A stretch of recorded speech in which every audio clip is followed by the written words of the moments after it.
stato molto bravo Schneider che poi subisce fallo, ma c'è la norma del vantaggio. Eto'o trova Milito, vanno avanti i due attaccanti principi dell'Inter. Milito, una finta in area, ancora è il principe Diego Milito, la firma lui, probabilmente questa finale, questa coppa. Bonjour à tous et bienvenue dans un nouveau numéro du Focus. Plaisir de vous retrouver pour l'un des derniers épisodes de la saison 2024-2025. Cette saison passée assez vite et on arrive déjà à la fin. Et qui dit fin de saison dit finale de Ligue des Champions et qui dit du coup preview de cette finale de Ligue des Champions. Et pour en parler, je vais recevoir un invité que ça fait un petit moment qu'on n'a pas reçu sur le podcast, Yacine Amened, supporter du PSG. Comment ça va, Yacine? Salut à tous, ouais, ça va bien, merci et toi. Mais écoute, nickel, hein. Toi comme moi, on a vécu des saisons, on va dire, mouvementées, que ça soit en Ligue des Champions d'un côté et en championnat pour d'autres. Comment tu l'as vécu un peu aussi cette saison du Paris Saint-Germain de ton côté? Bon, il y a eu deux parties. Il y a eu la première partie de saison où Paris bon, dominait le championnat déjà, mais avait des difficultés en Ligue des Champions, et notamment dans l'efficacité. Et une deuxième partie où clairement il y a eu une montée en puissance, une vraie progression de l'équipe, avec aussi des changements de poste pour certains. Une équipe type qui s'est dessinée et puis une deuxième partie de saison qui a été excellente déjà en termes de résultats et même en termes de contenu qui a été notre très haut niveau pour le PSG. Et on va en revenir justement un peu de cette saison, surtout on va se concentrer sur la partie Ligue des Champions. Je vous affiche évidemment le programme pour les auditeurs et ceux qui nous suivent sur YouTube. N'oubliez pas d'ailleurs de vous abonner sur la chaîne YouTube et sur la chaîne Spotify de la Bene Amata. Donc on va reparler un petit peu quand même en rapide des parcours des deux équipes en Ligue des Champions, phase de Ligue et la phase éliminatoire. On fera d'abord un petit focus sur le Paris Saint-Germain, les forces, les faiblesses et les joueurs clés. Un focus sur l'Inter, force, faiblesse, joueurs clés aussi, et on parlera de la finale en elle-même, les différents facteurs risques, quel type de finale, quelle mentalité pour les équipes, quel duel aussi on attend pour les deux équipes. Donc on va en parler dans ce podcast. On va commencer tout de suite du coup avec le résumé des deux équipes que vous voyez là. Eh ben, écoute, honneur à l'invité, Yacine, Paris Saint-Germain, c'est en phase de ligue aussi. 8 matchs, 13 points qui ont fini 15e, 4 victoires, 1 nul, 3 défaites, 14 buts marqués pour 9 buts encaissés. Ils avaient affronté, donc, vu qu'ils avaient fini 15e, le Stade Brestois en 16e, on va dire, de finale de Ligue des Champions, victoire à 10 buts à 0 sur les deux matchs. Ensuite, le match contre Liverpool, enfin, gagné au tir au but avec le 1-1 sur le score cumulé. Ensuite, le PSG a disposé d'Aston Villa sur le match, puis d'Arsenal qui avait sorti le Real Madrid au tour d'avant en demi-finale, donc qui rejoint la finale de Ligue des Champions. Yacine, voilà, un mot sur ce parcours, un début compliqué pour le Paris Saint-Germain, qui avait certes gagné son premier match contre Iron, mais avec des difficultés. On se souvient des matchs contre Arsenal, contre le Bayern, contre l'Atlético. Et puis, il y a eu du mieux, notamment depuis ce match contre Salzbourg, avec aussi ce renversement contre Manchester City, cette confirmation aussi contre Stuttgart, et puis ça a déroulé en phase éliminatoire. Ouais, c'était une phase de poule un peu bizarre déjà parce que on a vu en début de saison même que plusieurs gros n'étaient pas au rendez-vous. On a l'impression que cette nouvelle phase avec 8 matchs est allée comme ça jusqu'à janvier. Je vais pas dire que ça avait perturbé certains, mais on a l'impression que beaucoup de gros se disaient on a le temps, on va gérer. Et voilà. La deuxième chose, c'est que dans le parcours du PSG, il y a plein de choses différentes. Il y a le manque d'efficacité, il y a une bonne mi-temps contre le Bayern, mais pas assez pour bousculer le Bayern, et en tout cas s'imposer là-bas. Il y a le match qui est ultra dominé contre l'Atlético, que tu dois jamais perdre et où tu prends un but en toute fin de rencontre. Voilà, après, effectivement, il y a eu ce match contre Salzbourg. Alors, Salzbourg, c'était faible, mais fallait quand même aller s'imposer là-bas pour se relancer. Et il y a surtout, en fait, cette bascule sur le match de Manchester City où à 2-0 t'es pratiquement dehors. et tu arrives à renverser le match et à l'emporter 4-2 et finalement à te donner la chance d'aller à Stuttgart pour te qualifier, ce que tu fais. Et ensuite voilà, je pense que malgré tout, le PSG, à un moment donné, était presque éliminé. Et sincèrement, si on regarde le contenu des matchs, ils ne le méritaient pas. Ils ont dominé beaucoup de rencontres, à part Arsenal et le Bayern. Bon, le seul truc, c'est que ça manquait d'efficacité dans les deux surfaces. La preuve, contre l'Atlético, tu prends deux tirs et demi et tu prends deux buts.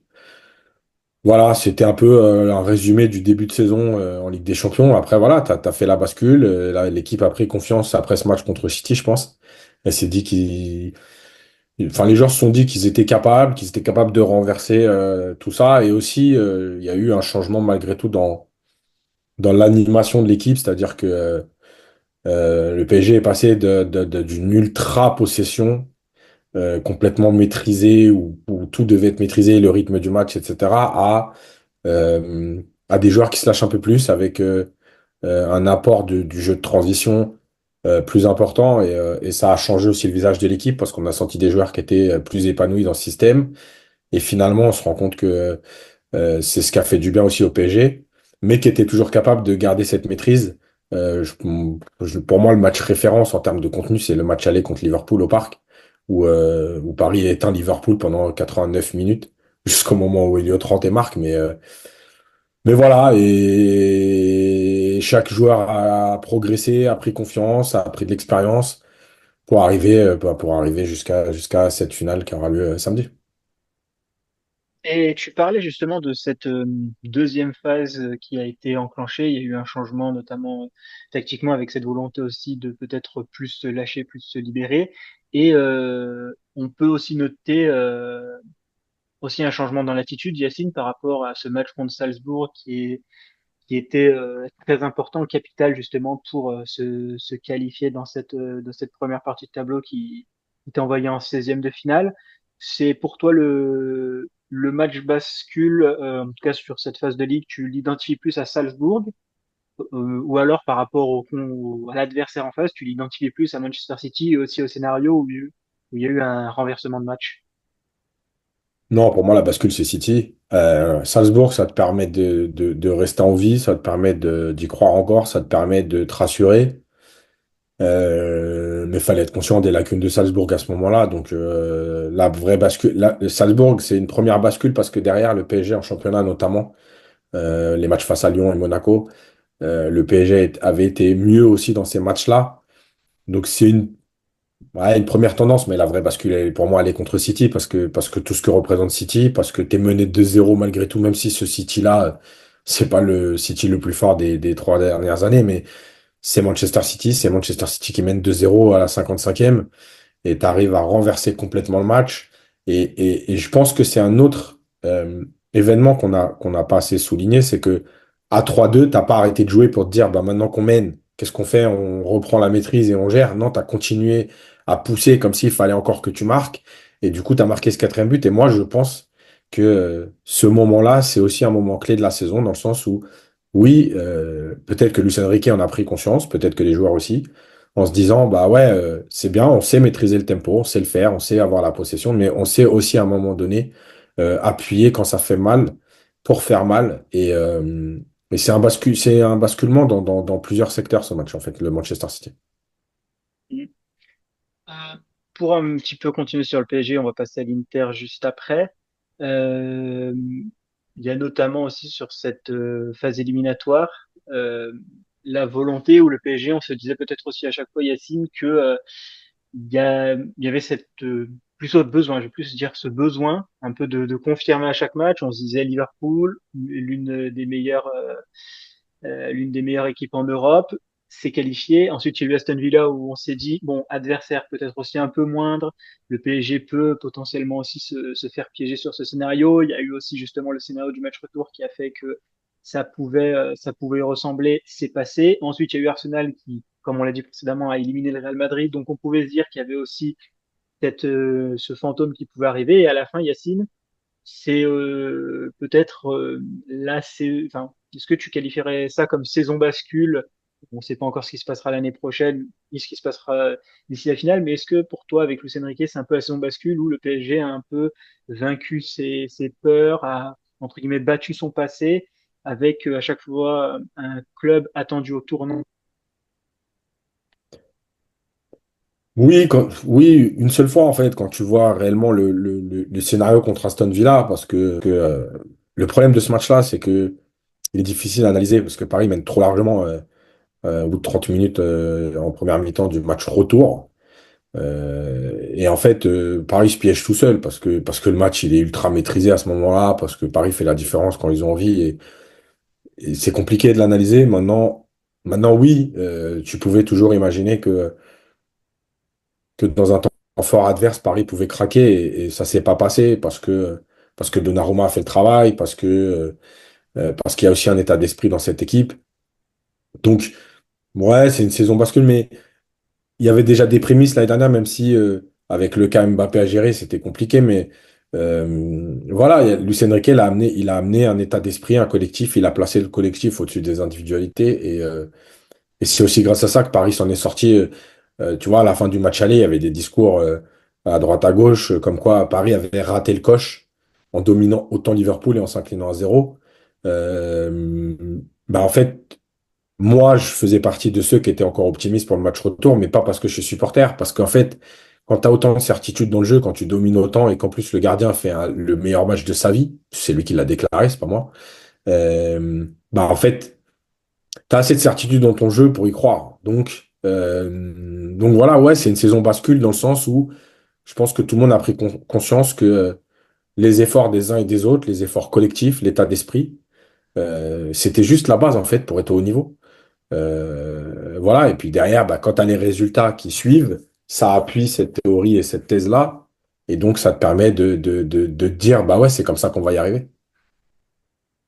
On va passer aussi à l'Inter, 8 matchs pareils, donc 8 matchs de Ligue, 19 points, quatrième, 6 victoires, un nul, une défaite contre le Bayer Leverkusen, 11 buts marqués, un but encaissé, élimination en huitième de finale contre le Feyenoord, élimination en quart de finale, élimination du Bayern en quart de finale et élimination du FC Barcelone en demi-finale avec ce score total de 7-3.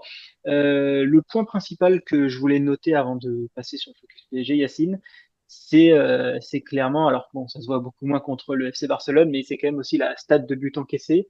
Alors je sais plus si Arsenal nous précède d'un seul but ou alors si on est à égalité avec eux, mais en tout cas, ça joue à pas loin pour être l'une des meilleures défenses de cette Ligue des Champions.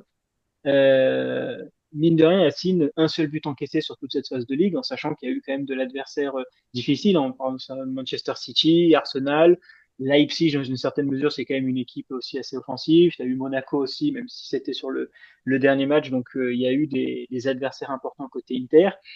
Et il y a cette solidité défensive et aussi cette capacité à être clinique, notamment contre Arsenal avec ce score 1-0 qui a été conservé, pareil contre Leipzig, ce match nul gardé aussi contre Manchester City, ce match aussi contre le FC Barcelone où tu as été létal sur les occasions que tu as eues, ce qui tranche d'ailleurs énormément avec ce qui s'est passé en championnat durant toute la saison.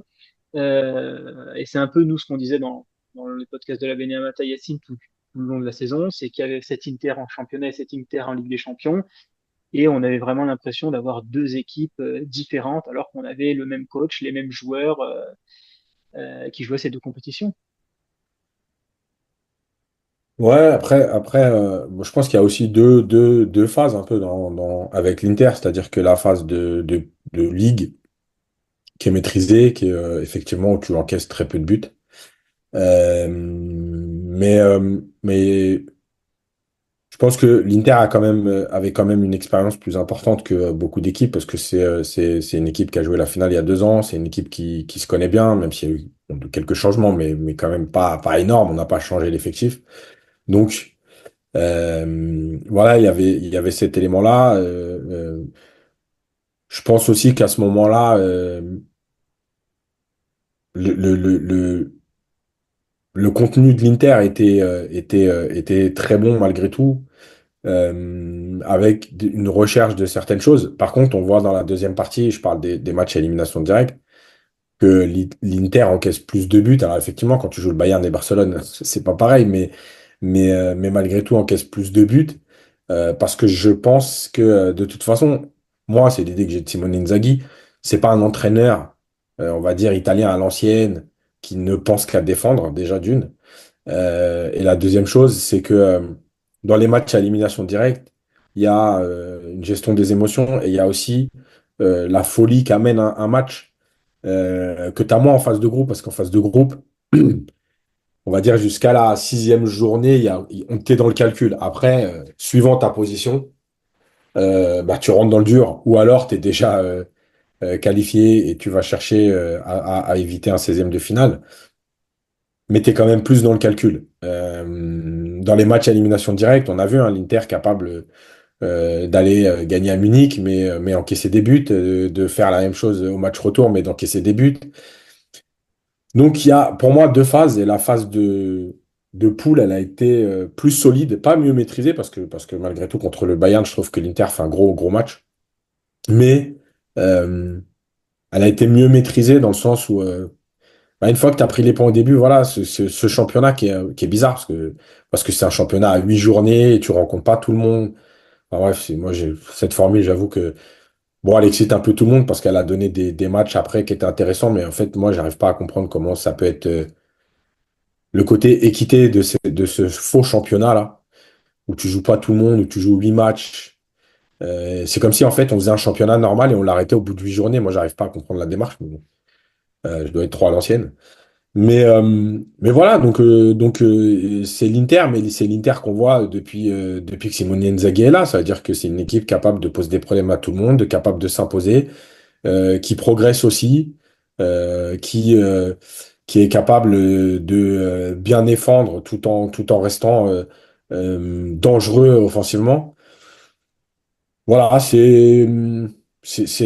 moi je trouve que enfin, c'est pas moi qui le dis, mais quand tu regardes les résultats sur les 3 dernières saisons, ça reste quand même une équipe qui est ultra, ultra régulière sur la phase de Ligue des Champions, ce qui manquait à l'Inter, par exemple, avec Conte, où effectivement, tu jouais le titre en Serie A, tu faisais peur à du monde, mais finalement, tu t'inclinais très vite. Donc voilà, je pense que Simone Inzaghi, il a amené une touche un peu plus joueuse, tout en gardant certains principes défensifs assez solides. On va passer du coup à se focus du coup sur le PSG. Alors ça, c'est plus des réflexions que je me suis faites. J'ai essayé de me faire pas mal aussi de d'analyses vidéo sur les matchs, notamment de phase élimination du PSG. C'est quelques points que je me suis noté et Yacine justement complétera par rapport à ça sur les forces faiblesses. On va commencer quand même par les forces du PSG. Toi, Yacine, sur quelle force principalement ce PSG a et peut justement utiliser contre l'Inter en finale, selon toi? Moi, je pense que la première force du PSG, c'est son contre-pressing, qui a été ultra efficace à Arsenal, qui a été ultra efficace contre Arsenal, pas la première demi-heure, mais après, qui a été ultra efficace face à Liverpool, et qui a été très efficace tout au long de la saison en championnat. Quel que soit l'adversaire, et je pense que c'est aussi une des choses qui a changé au PSG, c'est l'état d'esprit, c'est-à-dire quel que soit l'adversaire, cette équipe, elle est obligée de tout donner parce que l'entraîneur lâche rien. Moi, je pense sincèrement que c'est ce contre-pressing qui permet au PSG de ne pas être mis en danger à la perte de balle, avec des attaquants qui travaillent énormément défensivement, et ça, pour moi, c'est l'élément numéro 1 de ce PSG. Parce qu'on parle beaucoup de jeu avec ballon, parce que Paris a souvent la possession. Mais moi, je pense que réellement, c'est le vrai point fort du PSG, c'est ce contre-pressing qui est très bien fait, notamment par Neves et Ruiz. En plus des attaquants, mais c'est eux qui comblent les trous après qui restent à combler. Donc voilà, c'est la force numéro 1. La force numéro 2, évidemment, c'est l'animation offensive, avec des permutations, avec des décrochages, avec des joueurs qui savent compenser, avec des Neves et Ruiz qui savent se projeter. Lors des décrochages de Dembélé notamment, avec Gvara ou Barcola qui sont capables de jouer à gauche ou à droite pendant le match de la même façon.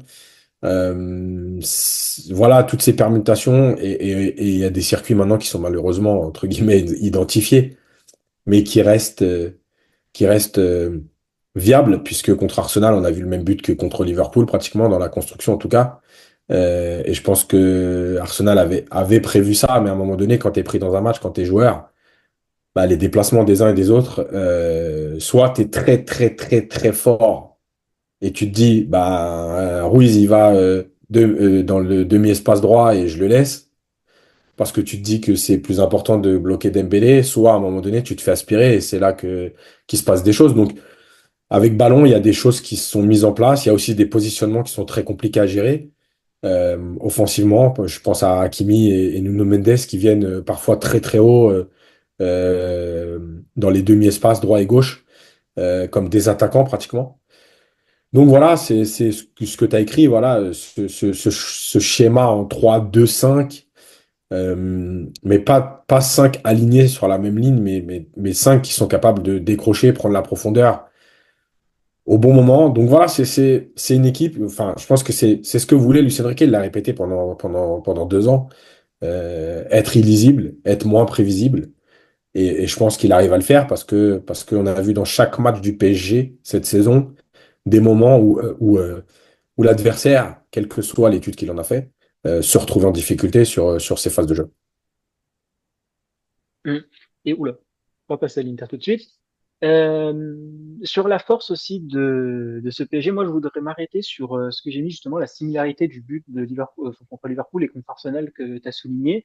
C'était Mendes donc qui trouvait Dembélé qui venait décrocher dans Ouais. l'espace libre avec alors les milieux alternés sur les deux actions, mais un milieu de terrain donc Ruiz ou Neves qui allait se projeter en attaque pour libérer justement un milieu de terrain donc Rice d'un côté et j'ai oublié contre Liverpool qui les suit. Et ensuite, donc, on va chercher les liés. C'était Barcola contre Liverpool, c'était Kvaratskhelia contre Arsenal, pour qu'ensuite Dembélé fasse ce petit course moins intense et moins rapide pour justement arriver à, à l'entrée de la surface et justement pouvoir décocher les deux frappes sur les deux situations. Et je voulais m'attarder sur ce point parce qu'on va le voir tout à l'heure côté Inter. Ça fait partie d'une des faiblesses de l'Inter qui a du mal un peu à gérer ses deuxièmes lames, euh, sur, surtout on va dire en Serie A, mais on a pu le voir contre le Barça avec le but de Rafinha qui a été attribué à Sommer sur la grosse frappe. Donc il y a cette aussi difficulté côté Inter à gérer ces deuxièmes couteaux. Moi, quand je regardais ça un peu sur les vidéos, Yacine, c'était vraiment, pour moi, l'axe vraiment fort du PSG qui peut vraiment devenir l'axe faible de l'Inter. Est-ce que toi, tu vois un autre, peut-être un autre point tactique, un autre avantage que le PSG peut avoir qui peut vraiment faire mal à l'Inter? Moi, c'est vraiment cette similarité de deuxième lame de Dembélé qui arrive derrière, un peu masqué, un peu caché, avec beaucoup d'appels de milieu de terrain. Donc, le deux milieux de terrain plus l'ailier qui rentre à l'intérieur et qui fait aussi un appel qui peut embrouiller un peu les défenseurs adverses. Pour moi, c'est vraiment là où je pense que l'Inter peut être en vraie difficulté. Est-ce que tu vois un autre point tactique ou qui peut être plus important ou plus létal pour le PSG? Plus important, je sais pas, mais moi j'en vois un autre, c'est sur les phases de transition du PSG dans sa faculté à se projeter, et notamment avec les courses d'Hakimi et Mendes. Parce que en fait, l'Inter joue en 3-5-2 et du coup, euh, bah, tu peux te retrouver en supériorité numérique rapidement sur des phases de transition. Je parle de transition quand vraiment, si l'Inter vient dans le camp du PSG et que sur une vraie phase de possession, parce que l'Inter va pas se livrer, je pense, totalement. Mais voilà, et avec des joueurs de couloir qui sont finalement placés très haut. Mais on verra après dans les faiblesses on peut dire l'âge du PSG. Donc je préfère le prévenir avant que les gens commentent dès que j'ai dit ça. Il y a un peu la même faiblesse du côté du PSG, mais on en reparlera. En fait, dans cette projection où tu peux te retrouver très vite à égalité numérique ou même voire en infériorité numérique si ton milieu est mal placé. Donc ça peut être aussi, c'est une autre arme du PSG. Mais c'est là aussi que, suivant l'équipe qui démarrera, que ce soit Doué ou Barcola, parce que je pense que Gvara démarrera, que ce soit Doué ou Barcola, les deux choses, enfin cet élément-là, il peut être différent quand c'est Doué que quand c'est Barcola. Donc, c'est un point fort du PSG, mais il est plus fort quand c'est Barcola qui démarre que quand c'est Doué. Pour passer sur les faiblesses côté parisien, ça c'était une chose qu'Arsenal plus avait réussi à faire plutôt que Liverpool. C'était empêcher Dembélé de pouvoir se retourner quand Dembélé vient décrocher pour avoir le ballon et en même temps, donc c'est deux actions à faire réaliser en même temps, et en même temps bloquer la ligne de passe. Alors j'ai mis Vitinho Ruiz, mais généralement c'est sur les phases en tout cas, que moi j'ai vu, c'était surtout Vitinha qui était là pour intégrer ces circuits de relance, où mine de rien, il y avait pas mal aussi de récupération très haute. Alors, après, Arsenal a vendangé sur ça, mais ça a été un point qui a été important sur ça. Et les deux autres choses que j'avais notées, c'était les petits ballons lopés pour ensuite essayer de ressortir le ballon en transition, ballon au sol, ou alors les longs ballons face au duel aérien, puisqu'il y avait pas mal de situations et ça, c'était plus Arsenal, Liverpool, mine de rien. Alors, je sais pas si peut-être la personne qui avait fait la vidéo avait pas assez mis d'images, mais en tout cas, Liverpool l'avait fait très peu. Mais Arsenal l'avait beaucoup réalisé à travers Lewis Kelly et Saliba, où il y avait des longs ballons pour Merino qui venait faire le pivot et ensuite et qui gagnait d'ailleurs les duels parce que généralement il y avait Marquinhos et Pacho qui étaient un peu laissés seuls dans les duels aériens et il y avait ensuite de grandes occasions, notamment l'occasion de Trossard qui vient comme ça, et les coups de pied arrêtés qui sont aussi, on va dire, une arme qui peut être utilisée face au PSG. Toi, par rapport aux forces de l'Inter dont on va parler après, Yacine, pour toi, quelle faiblesse Simone Inzaghi va ou peut utiliser dans la finale face au PSG pour essayer justement déjà de casser ce pressing parisien et aussi d'arriver à se mettre en situation de tir face à Donnarumma? Pour moi, l'essentiel, c'est sortir du contre-pressing du PSG parce qu'ils le font en nombre. Et je pense que si tu passes ce premier rideau-là, ouais, tu peux très vite mettre le PSG en difficulté. Et je pense notamment, par exemple, à la recherche de Thuram dos au jeu. Euh, le truc, c'est toujours la même chose, c'est que quand tu as un contre-pressing qui est fort ou efficace devant toi, ça demande extrêmement beaucoup de justesse. Et, euh, et c'est aussi là-dessus que le PSG compte. Ça veut dire que quand tu mets la pression à un joueur, ouais, ils ont peut-être l'idée de se dire, si on trouve vite un joueur plus haut, on va pouvoir s'en sortir et aller jouer la transition. Sauf que le problème, c'est que plus tu joues vite, plus tu es pressé et moins tu as de précision. Donc, il va falloir être très juste techniquement à ce moment-là. Et je pense réellement que si tu l'es, bah, évidemment que il y a des points faibles là-dessus, puisque j'en parlais tout à l'heure, mais la similitude avec l'Inter, c'est que tu as des joueurs de couloir qui sont très hauts, et même encore plus hauts que ceux de l'Inter, puisqu'ils sont parfois même à l'intérieur du jeu comme des attaquants. Et donc, à partir du moment où tu trouves ce joueur-là dans le dos de tout le monde, tu vas éliminer pratiquement 5 voire 6 joueurs sur une seule passe. Donc, c'est pour moi la faiblesse du PSG si tu passes ce premier contre-pressing. Euh, Le jeu aérien, je suis d'accord, mais en vrai, quand on regarde aujourd'hui le foot, franchement, combien de duels aériens sont joués par match, je suis pas persuadé que ce soit significatif. Je parle de vrais duels aériens, je parle pas des coups de pied arrêtés, hein. Je parle des longs ballons comme ça. Il y a très peu d'équipes. Ça joue très vite vers l'avant, mais il y a quand même très peu d'équipes qui utilisent ce genre de choses globalement et notamment à ce niveau-là. On le voit de moins en moins. Et la dernière chose, c'est les coups de pied arrêtés. Alors, j'avoue qu'il y a 6 mois, je t'aurais dit oui. Aujourd'hui, je sais, oui, ça reste pas une force du PSG, ça c'est sûr. Maintenant, je pense quand même que c'est moins une faiblesse qu'il y a 6 mois.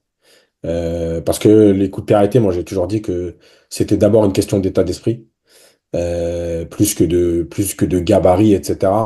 Et donc, je trouve que le PSG est plus costaud. Alors, ça veut pas dire qu'ils sont irréprochables et qu'ils ont plus de lacunes là-dessus, hein. Mais les lacunes sont quand même beaucoup moins importantes qu'il y a 6 mois. Et qu'il y a un an, alors j'en parle même pas.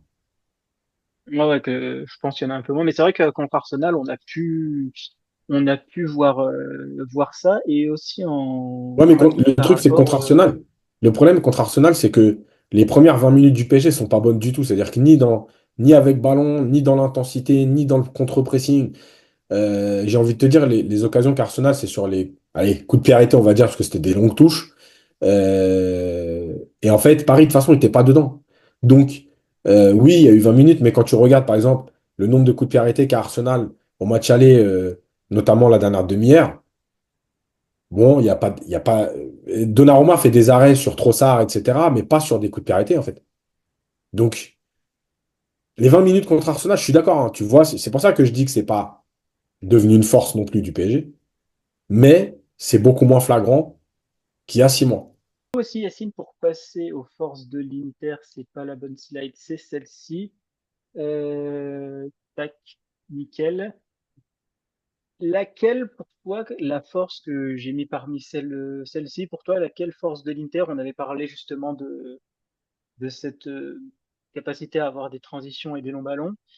Sur l'aspect défensif, parce que mine de rien, j'ai mis pas mal aussi de choses défensives. Il y a eu ce pressing coordonné, on l'a vu contre le Barça, qui était plutôt pas mal quand sur certains moments.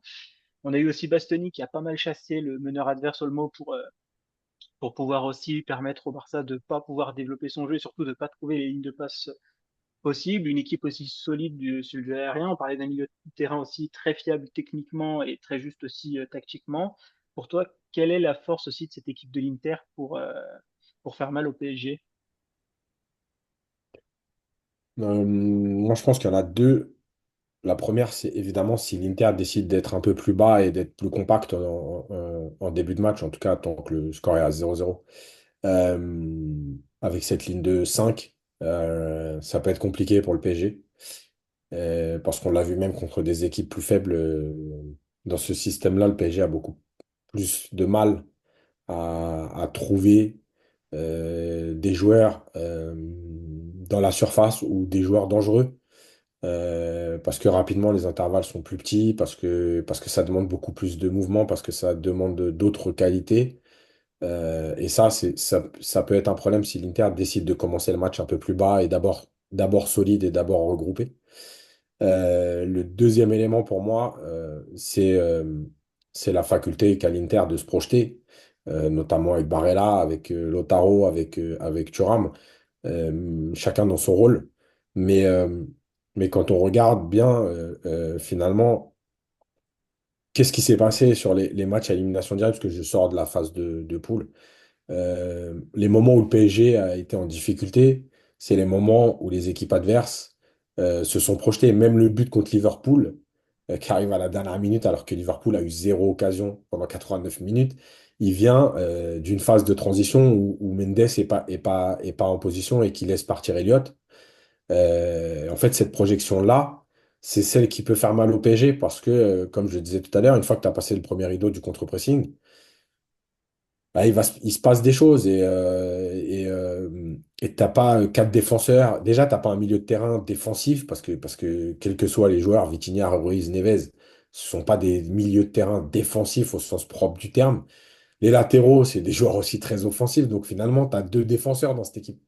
Et c'est là que la faculté à trouver Thuram, notamment, tu vois, ce qu'ils ont fait contre Barcelone, où ils ont souvent trouvé Thuram qui a été un relais et qui a fait très très mal à Barcelone, dans sa faculté à garder le ballon, à se faire sortir le bloc, à trouver des relais.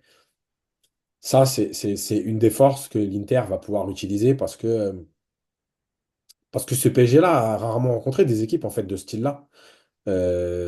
Arsenal n'a pas vraiment d'attaquant. Liverpool. Bah, Salah, il s'est fait éteindre et derrière, bah, pareil, on n'a pas eu de joueurs qui sont venus poser ces problèmes-là. D'ailleurs, tu vois bien que sur l'aller, le but d'Eliott, il vient aussi sur un long ballon sur l'attaquant uruguayen là, qui joue le duel Nunez. avec Marquinhos et qui gagne son duel. Voilà. Donc en fait, le truc, c'est que finalement, le PSG n'a pas rencontré d'équipe avec les profils d'attaquants qu'à l'Inter. Et donc, si les milieux ou si les joueurs excentrés de l'Inter trouvent rapidement ou Thuram, voire Lautaro, mais d'abord Thuram, ça peut être une des grosses forces de l'Inter dans sa façon à se projeter et à casser le pressing du PSG. Mm. Eh ben écoute Yacine, on va en rester là parce que je pense qu'on a fait le point globalement. quand même deux petits mots pour conclure. Le duel du match que tu attends, le duel individuel, parce qu'évidemment le duel de coach on l'attend, donc ça c'est évident. Le duel individuel que tu attends sur le match, que ça soit la force pour le PSG ou pour l'Inter, comme tu souhaites. Et le pronostic, même si bon, on est supporter, chacun veut que son équipe gagne la finale, mais ton pronostic pour terminer ce podcast. Le duel, franchement, j'ai pas vraiment de duel en tête parce que pour moi, c'est deux équipes qui sont pas forcément dans l'affrontement de un contre un.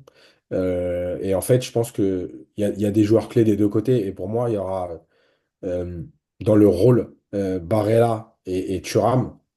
Et côté PSG, il y aura, euh, pour moi, Vitinha, dans sa faculté à jouer un peu plus rapidement qu'il le fait ces derniers temps. Euh, et il y aura évidemment Dembélé, parce que Dembélé, c'est aujourd'hui le joueur clé du PSG. Je parle même pas de son efficacité offensive, je parle de son rôle sur le terrain, dans ses dézonages, etc.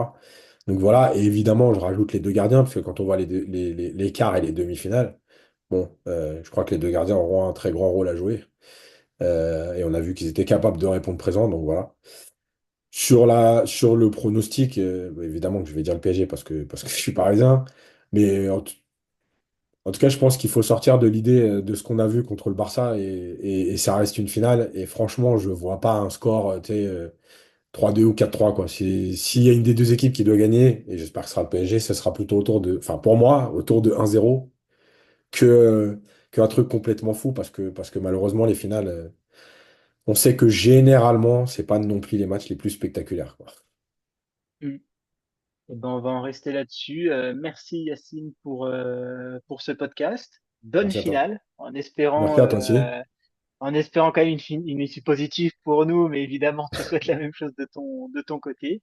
Mais en tout cas, je pense déjà que ça serait une demi-finale inédite, et c'est pas souvent qu'on voit des Ouais. finales inédites. Ça Mais fait je du crois bien. que l'Inter a même jamais joué enfin le PSG a jamais joué l'Inter. De toute façon, je crois en Coupe d'Europe, si je dis pas de bêtises. Donc, J'ai oublié de regarder. J'ai oublié de regarder sur ça, donc en tout cas, moi, j'en ai pas le souvenir. faudrait les checker.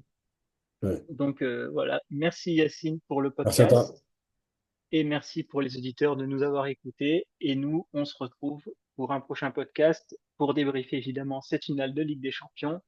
Ciao à tous! Acá Polícia se eleva.